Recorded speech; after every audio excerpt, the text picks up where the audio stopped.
Isa akong doktor sa Metro Pacific Health Hospital, isang dermatologist. Ngayon, nais kong ibahagi sa iyo ang isang sikreto sa malusog at kabataang balat, Japanese astaxanthin.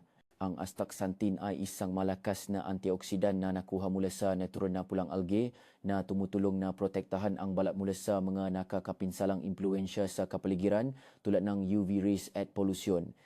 Bilang karagdagan, ang astaxanthin ay nagtataguyod din ng pagbabagong buhay ng selula ng balat.